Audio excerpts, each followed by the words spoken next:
最近一段时间，有一部分外媒不知道是出于什么目的，突然开始炒作喜马拉雅山脉、印度与我国的对峙情况，而其中一个主要的对象就是我国的声波定向能武器。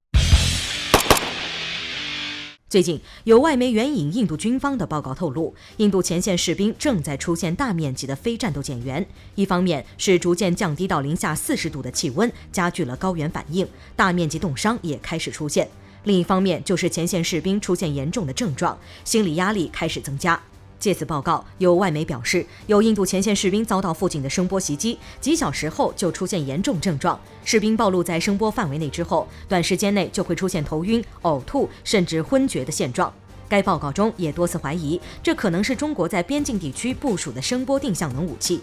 先不论这个炒作到底来源真实如何，先来说说我国这个被外媒如此重点关注的装备到底如何。从外国视频网站 YouTube 的视频内容来看，所谓的声波定向能武器疑似是我国的捍卫者超大功率防空警报装置。整个造型上看，很像是一个车厢前安装了一个巨型喇叭，整个喇叭口呈矩形，长约2.6米，宽2.4米，整体长度在3米左右。从国内的数据看，捍卫者运行的功率高达157.5千瓦。巨大的预警声能够传播10公里以上的距离，而且因为整体车身能够转动，因此覆盖面积就相当于是半径10公里以上的圆，理想状态下覆盖超过300平方公里的面积。而这种巨大的报警器，我国网上有人透露，在警报响起时自己尝试靠近，皮肤能够感受到针扎般的刺痛。对于这种装备，我国部署边境倒是算在情理之中，但是硬要说这种是定向能武器，就纯属污蔑了。定向能武器通常又被称为数能武器，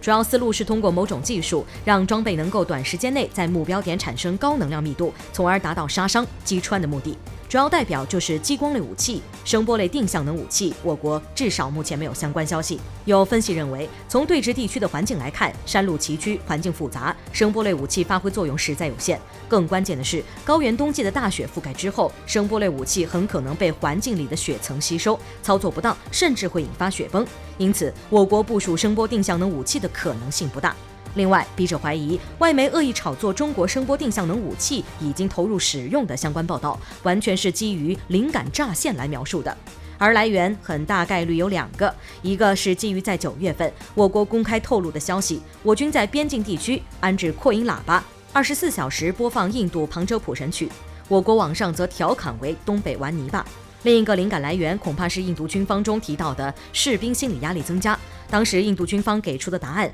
是，前线士兵能够清晰听到中国西部军区实弹演习的枪声和爆炸声，因此导致印度前线士兵的士气低落，心理压力巨大。但实际上，这完全是印度自己的问题，不是后勤问题，被冻死就是被克扣军粮，武器还总走火把自己带走。这种情况下，心理压力大完全正常。